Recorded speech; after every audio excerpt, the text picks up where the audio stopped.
Sudah muncul nggih? Sampun, Pak.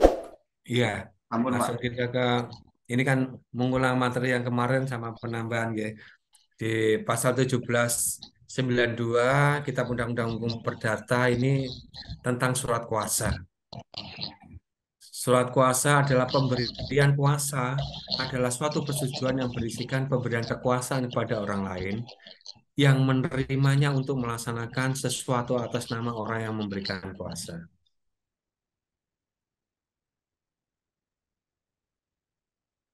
Surat kuasa memiliki pengaturan hukum secara tersirat di pasal 1792 Kitab Undang-Undang Perdata yang menjelaskan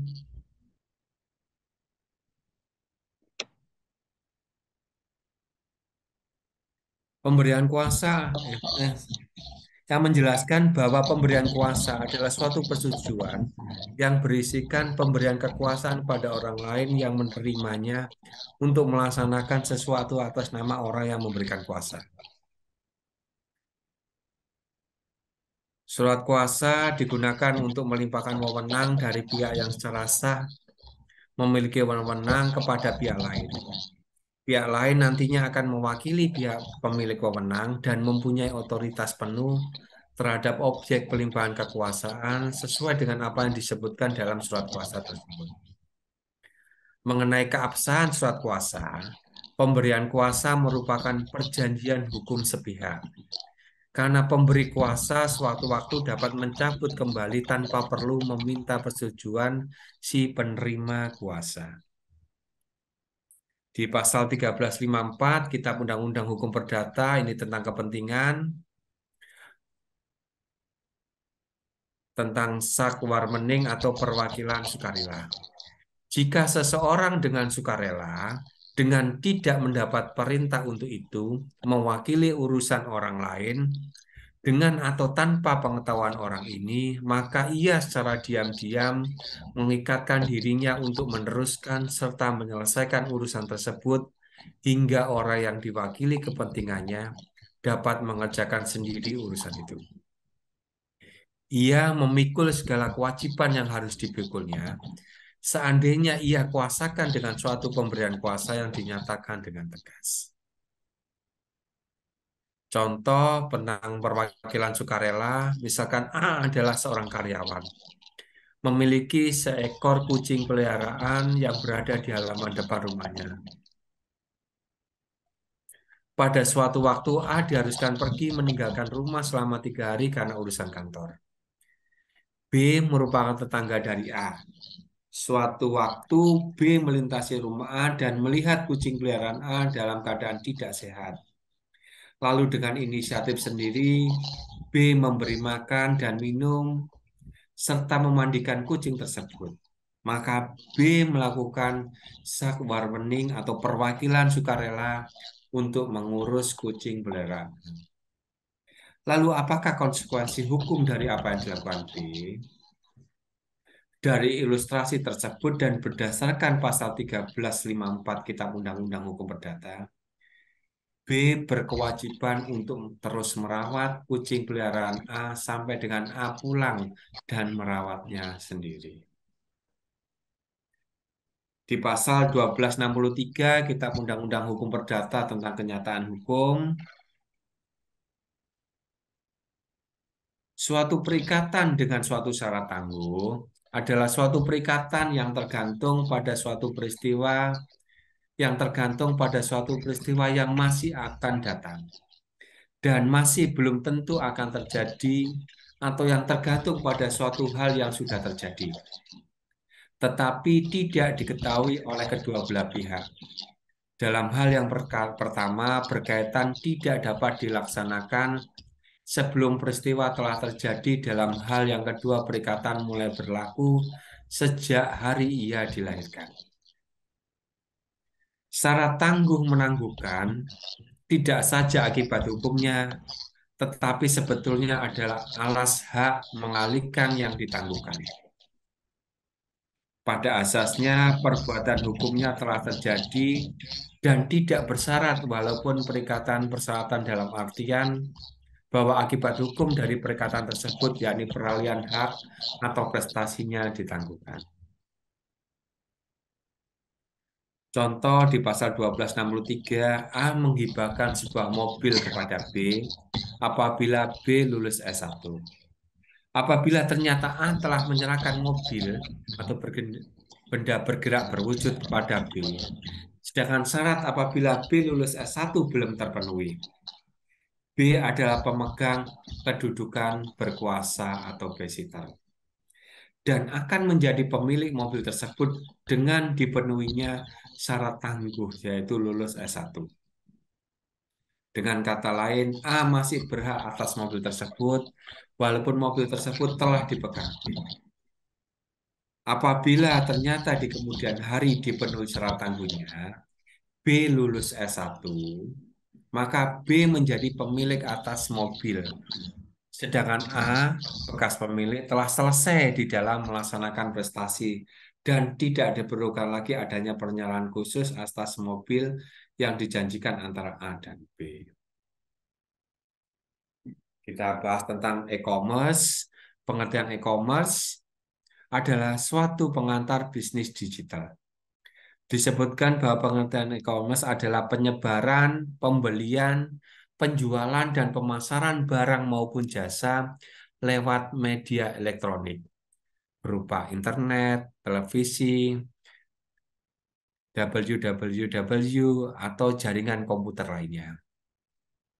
Dari penjelasan di atas, bisa kita simpulkan bahwa e-commerce adalah seluruh kegiatan jual beli yang dilakukan lewat media elektronik. Saat ini media elektronik yang sering kita gunakan untuk transaksi jual beli yaitu internet. Manfaat dari e-commerce adalah pertama jangkauan luas, tidak terbatas ruang dan waktu. Biayanya relatif murah, penjual tidak selalu menyediakan stok produk. 4. Mempermudah pengelolaan transaksi dan pengiriman. 5. Bisa membantu penjual untuk mengenali pelanggannya. Dan dapat membantu bekerja dari mana saja. Ini keunggulan dari e-commerce. Manfaat e-commerce bagi pengusaha UMKM, pertama, dapat memperluas jangkauan pasar. Pastinya salah satu manfaat e-commerce adalah menjangkau target pasar yang lebih luas. Berbeda jika kita hanya memiliki toko konvensional yang menjangkau pembeli di wilayah itu saja. Dengan website e-commerce, kita bisa terhubung oleh pengguna dari berbagai wilayah, sehingga hal tersebut bermanfaat untuk mengenalkan produk kita. 2. Menciptakan brand awareness. Seperti yang sudah dijelaskan sebelumnya, bahwa e-commerce dapat menjangkau target pasar kita secara luas. Maka dari situ dapat diartikan bahwa semakin banyak pula orang yang mengetahui produk atau toko kita, dengan begitu tandanya toko kita sudah membentuk brand awareness. Ya, hal tersebut sangat penting. Selain agar dikenal, ternyata juga bisa meningkatkan penjualan kita, sebab mereka percaya jika produk kita bagus. Manfaat e-commerce berikutnya yang ketiga adalah pelanggan mudah melakukan pembelian. Saat pelanggan kita membutuhkan barang, pasti mereka tidak ingin ribet untuk mencari dan mendapatkannya. Mereka cukup melalui berbagai platform atau searching engine. Tentunya membuat toko online merupakan cara terbaik agar konsumen bisa mendapatkan produk dengan mudah. Dengan e-commerce dapat membantu pelanggan kita untuk lebih mudah menemukan toko online kita. Apalagi jika wilayah kita tidak terlalu jauh dari lokasi pelanggan.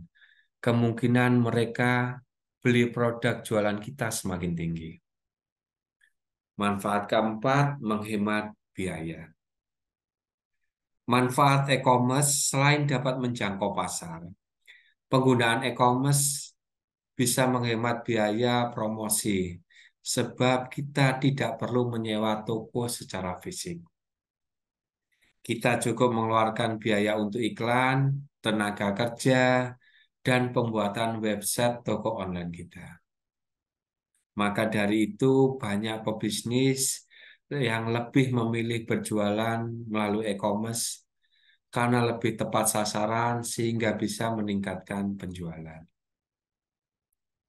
Manfaat kelima, pengelolaan pengiriman lebih mudah.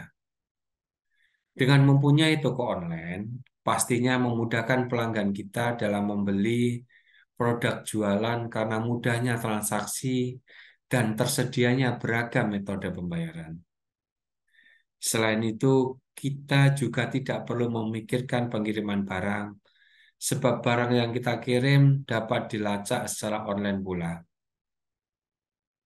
Bukan hanya itu yang harus kita perhatikan sebelum memilih menggunakan e-commerce untuk berjualan, tetapi hal yang harus kita perhatikan adalah bagaimana kita mengelola usaha tersebut, seperti hanya laporan keuangan, data penjualan, sampai sinkronisasi stok barang. Karena banyak pedagang online itu tidak punya stok barang, ataupun stok barang di pusat tidak sinkron, sehingga kita lambat untuk respon dan mereka kecewa. Kelemahan e-commerce, kekurangan e-commerce pertama di masalah keamanan. Salah satu kekurangan terbesar dari penggunaan apa itu e-commerce dan contohnya adalah berkaitan dengan masalah keamanan. Dalam transaksi melalui e-commerce masih sering terjadi penipuan dan transaksi palsu yang bisa merugikan konsumen. Dua, ketidaksesuaian produk. Kekurangan lainnya saat melakukan transaksi jual beli secara online adalah barang yang dikirim tidak sesuai dengan yang dipesan. Untuk menghindari resiko ini, penting bagi konsumen untuk memilih toko online terpercaya. Ya, kita bisa lihat dari banyak pembelinya ya, yang sudah terjual ribuan atau puluhan ribu. Mungkin itu bisa kita jadikan acuan. Agar pesanan yang diterima dari kelebihan dan kekurangan electronic markets sesuai dengan yang diinginkan. Kekurangan ketiga adalah kerugian tidak terduga. Meski menawarkan keuntungan bisnis yang cukup menggiurkan, akan tetapi penjualan melalui platform e-commerce juga memiliki resiko mendatang kerugian tidak terduga. Hal ini bisa terjadi jika ada salah satu penjual yang melakukan penipuan, sehingga membuat nama seluruh toko di platform e-commerce menjadi buruk di mata konsumen. Inilah perbedaan e-commerce dan e-bisnis yang bisa mendatangkan kerugian tidak terduga. Tren belanja online yang terus meningkat membuat keberadaan e-commerce juga semakin dibutuhkan. Akan tetapi sebelum terjun dalam bisnis online seperti ini, pastikan kita ketahui lebih dahulu kelebihan dan kekurangan e-commerce agar kita lebih bijak dalam melakukan transaksi via e-commerce.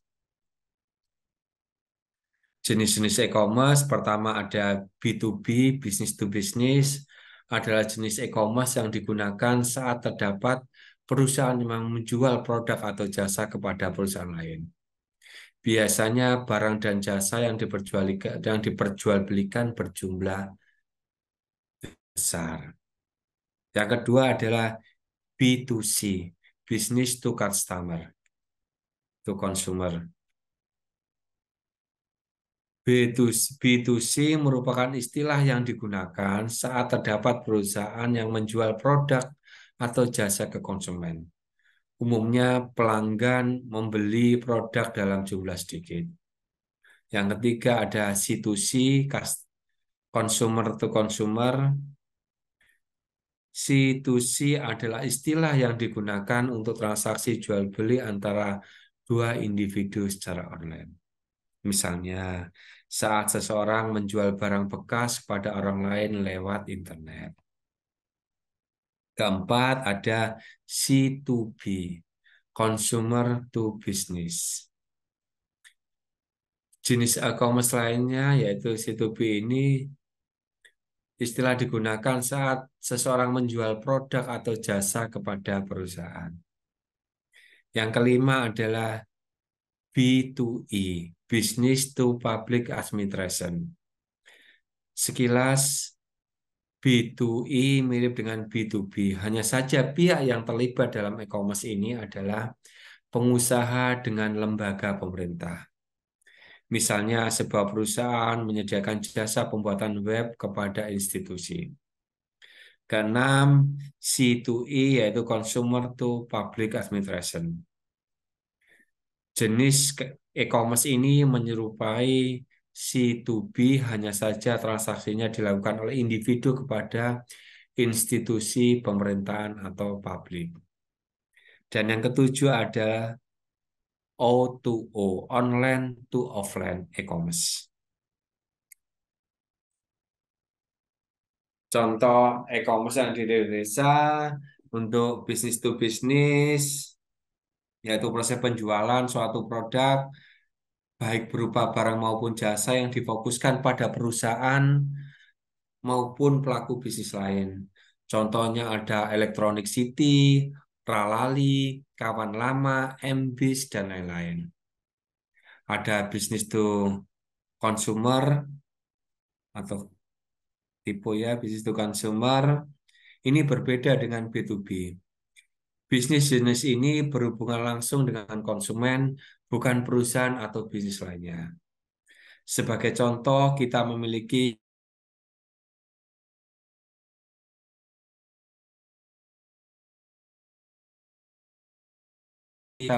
bisnis B2C. Website jenis ini melakukan kegiatan transaksi online antara produsen atau perusahaan dengan konsumen akhir. Bisnis ini berhubungan langsung dengan konsumen perorangan atau grup dan bukan dengan perusahaan atau bisnis lainnya. Contohnya Lazada, Blibli.com, Shopee, dan lain-lain. Yang consumer to consumer C2C adalah model bisnis di mana konsumer atau customer atau pelanggan dapat saling menjual dagangannya kepada satu sama lain. Contoh sederhana dari model bisnis ini adalah marketplace atau e-commerce, contohnya OLX, Tokopedia, Bukalapak, Kaskus, Blibli, dan lain-lain. C2B, consumer to business, adalah kebalikan dari C2C. Website jenis ini melibatkan transaksi dari konsumen ke perusahaan. Konsumen akan menawarkan produk atau jasanya kepada perusahaan yang membutuhkan. Contohnya freelancer, Upwork, Google AdSense, e-stock, dan lain-lain. Contoh B2E, Business to Administration, ini mengacu pada transaksi yang dilakukan secara daring antara perusahaan dan administrasi publik atau badan pemerintah. Contohnya bisa pajak.go.id, lelang.go.id, dan lain-lain. Ada O2O, online to offline, e-commerce ini. E-commerce jenis baru ini proses transaksinya merupakan hasil gabungan dari media online dan offline. Biasanya kegiatan yang dilakukan secara online adalah proses promosi dan branding kepada pelanggan. Sedangkan untuk layanan yang diterima pelanggan berupa layanan offline, contohnya Gojek, InDrive, Red Doors, dan lain-lain. Tantangan e-commerce di Indonesia. E-commerce saat ini banyak tersedia dan semakin memudahkan masyarakat untuk mendapatkan barang maupun jasa yang dibutuhkan tanpa perlu kita keluar rumah. Konsumen cukup mengklik pilih barang, memasukkan dalam keranjang belanja, kemudian memilih metode pembayaran dan pengiriman. Barang yang dipesan langsung diproses pengiriman ke tempat tujuan. Akan tetapi, e-commerce di tanah air ternyata juga menghadapi berbagai tantangan, mulai dari logistik hingga karakteristik konsumen. Seperti apa sih tantangan tersebut? Tantangan e-commerce di Indonesia pertama ada tentang layanan sistem pembayaran. Tantangan pertama ini banyak dibicarakan oleh penggiat e-commerce mengenai masalah pembayaran. Di satu sisi, saat ini memang semakin banyak dijumpai layanan pembayaran online. Namun di sisi lain, para pelaku e-commerce masih banyak mengadopsi layanan pembayaran manual. Contohnya melalui transfer antar rekening maupun kartu kredit. Seharusnya persoalan ini menjadi isu yang patut diperhatikan para pelaku e-commerce untuk memajukan iklim industri perdagangan online Indonesia di masa mendatang. Tantangan berikutnya adalah arus logistik. Indonesia merupakan negara kepulauan dengan ribuan pulau. Kondisi geografis ini menghadirkan tantangan tersendiri bagi e-commerce. Misalnya pengiriman barang dari Indonesia Barat ke Indonesia Timur masih membutuhkan biaya yang relatif mahal. Ini berhubungan dengan ongkir ya. Komponen biaya ini tentu menjadi pertimbangan konsumen sebelum melakukan transaksi di e-commerce. Oleh karena itu, promosi bebas ongkir pun gencar ditawarkan oleh e-commerce. Tak selesai sampai di sini, para pedagang yang mengimpor barang-barang dari luar negeri pun harus berurusan dengan dwelling time atau waktu tunggu di pelabuhan. Problem klasik ini disebut-sebut terjadi akibat ruwetnya rantai distribusi dan proses birokrasi di bea cukai.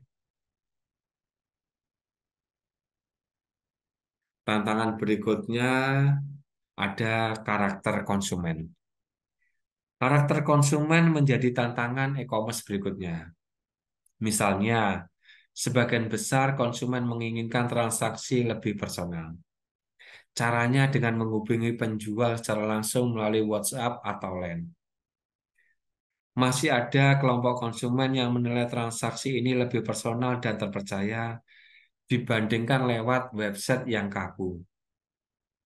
Untuk mensiasatinya, e-commerce menghadirkan chatbot maupun fitur messenger untuk memfasilitasi komunikasi pedagang dan pembeli. Selain itu, tantangan lainnya adalah kecenderungan konsumen untuk memilih e-commerce yang menawarkan banyak promosi dan harga murah. Saat masa berlaku promosi ini selesai, konsumen pun akan mencari e-commerce lain dengan tawaran yang serupa. Kasih ibu-ibu ya.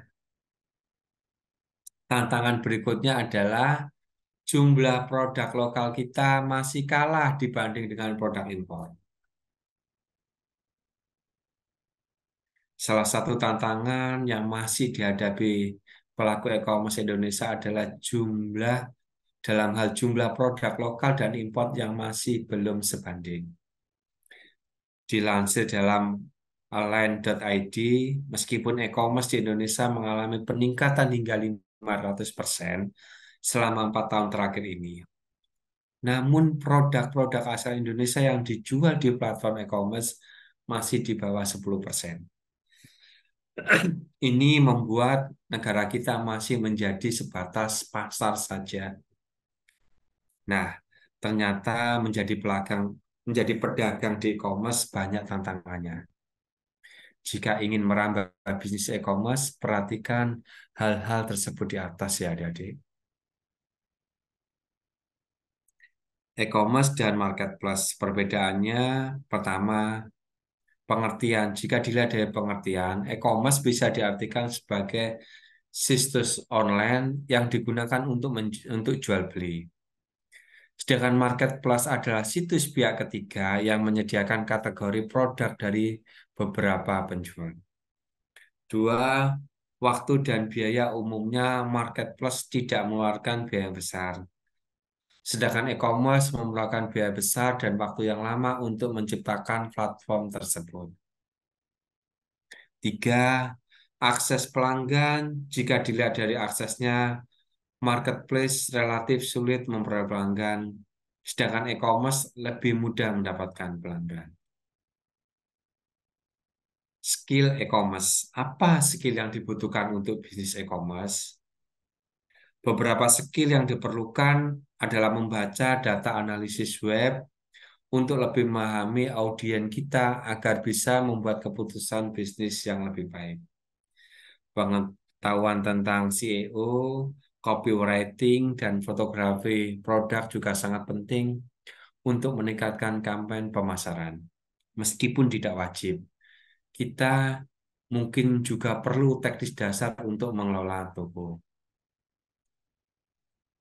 Start e-commerce. Bagaimana cara memulai bisnis e-commerce? Pada sebagian besar platform e-commerce, kita hanya perlu mendaftar dengan alamat email asli atau membeli paket langganan sesuai kebutuhan. Kemudian kita bisa menyesuaikan landing page toko dan menyantumkan semua produk yang ingin dijual. Setelah membuat toko online, platform ini akan menangani proses transaksi untuk kita. Masalah hukum apa saja yang timbul dalam e-commerce? Isu-isu hukum dalam e-commerce itu menyangkut masalah privasi, kekayaan intelektual, masalah kebebasan berbicara, masalah pajak, perlindungan konsumen, dan lain-lain. Masalah privasi. Di balik semua kemudahan yang diberikan, ada dua masalah utama yang tidak bisa dipisahkan, yaitu pengguna internet, perangkat teknologi lainnya, atau e-commerce. Masalah ini adalah masalah privasi dan kepercayaan.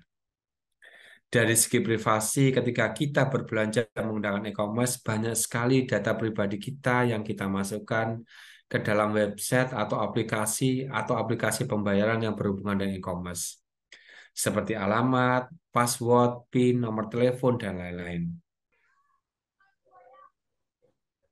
Pentingnya bagi platform e-commerce untuk mendaftarkan hak cipta atau kekayaan intelektual kita ke Direktorat Jenderal Kekayaan Intelektual atau DJKI, Kementerian Hukum dan HAM. Hal ini perlu dilakukan mengingat di era ekonomi kreatif saat ini, barang produksi bisnis menjadi rentan ditiru. Sehingga penting bagi e-commerce dalam memberikan jaminan produk orisinil serta mendorong para mitra seller seperti UMKM untuk tidak melakukan pelanggaran hak cipta dan bersama-sama menghentikan peredaran barang palsu. Dalam memastikan perlindungan hak cipta, platform e-commerce dapat membuat perjanjian kerjasama seller di mana e-commerce menghimbau kepada seluruh seller UMKM untuk hanya memasarkan dan menjual produk asli dan legal sesuai regulasi serta tidak melanggar hak cipta milik pihak lain.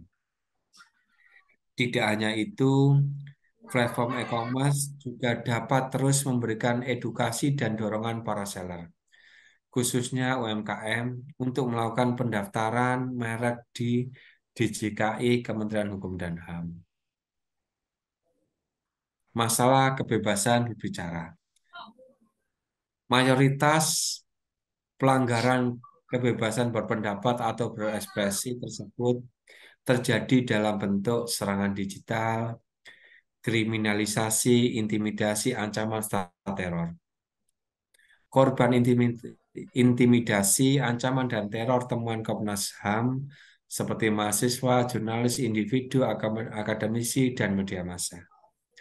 Undang-Undang ITE ini bertujuan untuk mengatur pertukaran informasi dan transaksi elektronik. Namun, pada pelaksanaannya atau kenyataannya, Undang-Undang ITE ini justru memicu adanya pembatasan dalam berpendapat. Hal ini disebabkan dengan adanya pasal yang disebut dengan pasal karet di dalamnya. Masalah pajak. Pelaku usaha di platform e-commerce bisa lolos dari pengenaan pajak karena mereka beranggapan bahwa e-commerce masih belum memiliki payung hukum yang jelas. Perkembangan e-commerce yang semakin pesat ini berdampak pada usaha konvensional yang semakin sepi dan menjadikan omset dan pajak pembayaran semakin rendah. Di sisi lain, pengenaan pajak atas transaksi elektronik belum berjalan efektif. Pajak e-commerce memang sulit diterapkan. Hal tersebut dikarenakan bisnis tersebut memiliki karakteristik tersendiri. Proses transaksi melalui e-commerce begitu cepat dan praktis. Perbedaan proses transaksi antara pedagang melalui e-commerce dengan pedagang konvensional menyebabkan problem sulitnya menetapkan peraturan pajak yang jelas dan adil.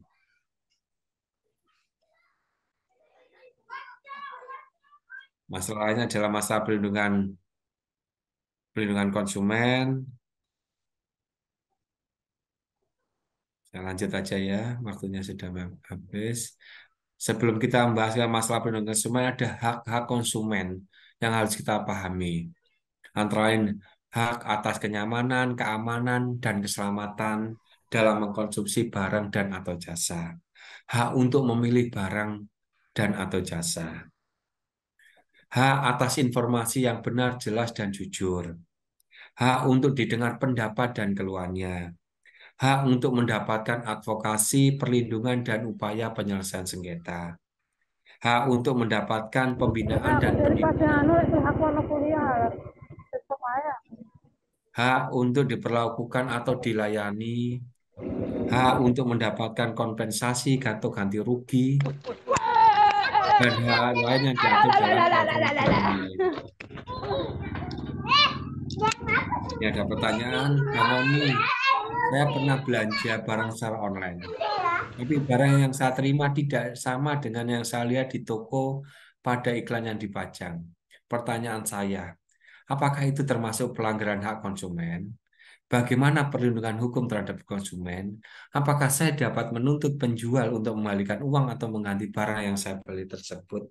Terima kasih. Perlindungan konsumen dari bisnis online.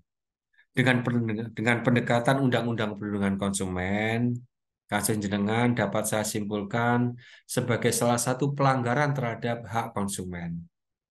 Bagaimana perlindungan konsumen dari bisnis online ini? Ini secara tegas diatur di pasal 8 ayat 1 huruf F Undang-Undang Perlindungan Konsumen yang melarang pelaku usaha untuk memproduksi dan atau memperdagangkan barang dan atau jasa yang tidak sesuai dengan janji yang dinyatakan dalam label, etiket, keterangan, iklan atau promosi penjualan barang dan atau jasa tersebut. Perlindungan konsumen dari bisnis online, ketidaksesuaian spesifikasi barang yang jenengan terima dengan barang yang tertera dalam iklan atau foto penawaran barang merupakan bentuk pelanggaran atau larangan bagi pelaku usaha dalam memperdagangkan barangnya. Bagaimana perlindungan hukum terhadap konsumen? Anda selaku konsumen sesuai dengan pasal 4 huruf H Undang-Undang Perlindungan Konsumen berhak mendapat kompensasi, ganti rugi, dan atau penggantian apabila barang dan atau jasa yang diterima tidak sesuai dengan perjanjian atau tidak sebagaimana mestinya. Di sisi lain, pelaku usaha wajib memberi kompensasi, ganti rugi, dan atau penggantian apabila barang dan atau jasa yang diterima atau dimanfaatkannya tidak sesuai dengan perjanjian. Pelaku usaha yang melanggar larangan perdagangan barang dan atau jasa yang tidak sesuai janji dalam label, etiket, keterangan, iklan, atau promosi dapat dipidana. Ini berdasarkan pasal 62 ayat 1 Undang-Undang Perlindungan Konsumen dengan pidana penjara paling lama 5 tahun atau pidana denda paling banyak 2 miliar rupiah. Tapi apakah undang-undang perlindungan konsumen diterapkan dalam kegiatan e-commerce, misalnya belanja melalui marketplace? Jawabannya tentu saja bisa. Undang-undang perlindungan konsumen mencakup pula jual beli online. Perlindungan konsumen menurut Undang-Undang ITE merujuk pada Undang-Undang ITE dan PP PSTE. Transaksi jual beli online tersebut diakui sebagai transaksi elektronik yang sah dan dapat dipertanggungjawabkan. Persetujuan Anda untuk membeli barang secara online dengan cara klik persetujuan atau transaksi merupakan bentuk tindakan penerimaan yang menyatakan persetujuan dalam kesepakatan pada transaksi elektronik. Ya, kontrak elektronik ini dianggap sah. Ini juga sesuai dengan pasal 1320 yang kita bahas dulu ya. Pertama, terdapat kesepakatan para pihak. Dilakukan oleh subjek hukum yang cakap atau yang berwenang mewakili sesuai dengan ketentuan perundang-undangan. Ketiga, terdapat hal tertentu. Ya, dan yang keempat, objek transaksi tidak boleh bertentangan dengan peraturan perundang-undangan, kesusilaan, dan ketertiban umum. Ya, ini sesuai dengan pasal 1320 ya. Dengan demikian, perlindungan hukum terhadap konsumen dapat menggunakan instrumen Undang-Undang ITE dan atau PP PSTE sebagai dasar hukum dalam menyelesaikan permasalahan Anda. Jika barang yang diterima tidak sesuai dengan yang diperjanjikan, pelaku usaha wajib memberikan batas waktu kepada konsumen untuk mengembalikan barang yang dikirim. Jika barang yang diterima tidak sesuai dengan yang diperjanjikan atau terdapat cacat tersembunyi. Selain itu, jika barang yang diterima tidak sesuai dengan foto pada iklan, Anda dapat menggugat penjual secara perdata dengan dalih terjadinya wan prestasi atas transaksi penjualan atau transaksi jual beli yang dilakukan. Menurut Raden Subekti, Profesor Raden Subekti, wan prestasi ada kelalaian atau kealpaan. Ini dapat berupa 4 kondisi. Pertama, tidak melakukan apa yang disanggupi akan dilakukannya. Kedua, melakukan apa yang dijanjikan tetapi tidak sebagaimana dijanjikan. Ketiga, melakukan apa yang dijanjikan tetapi terlambat. Keempat, melakukan sesuatu yang menurut perjanjian tidak boleh dilakukan. Jika salah satu dari 4 kondisi tersebut, maka Anda secara perdata dapat menggugat penjualan online dengan dalih wan prestasi. Tindak penipuan ini dapat dipidana dengan pasal 378, misalkan dia menggunakan identitas palsu atau tipu muslihat yang dengan pasal 378 tentang penipuan di Kitab Undang-Undang Hukum Pidana junto pasal 28 ayat 1 Undang-Undang ITE. Iya, terima kasih adik-adik. Tetap semangat, masa depan cerah menanti kita. Setelah Lebaran nanti kita fokus diskusi ya, kita fokus diskusi, kita bikin makalah, kita diskusi. Saya beri materi sekedarnya, jenengan yang ngembangkan, kita diskusi. Sampai jumpa setelah Lebaran. Mohon maaf lahir dan batin atas semua kesalahan dan khilaf. Sami-sami, Pak. Wabillahi taufik wal Amin. hidayah. Wassalamualaikum warahmatullahi Terima kasih, wabarakatuh. Pak. Waalaikumsalam Salam. warahmatullahi wabarakatuh. Alhamdulillah udah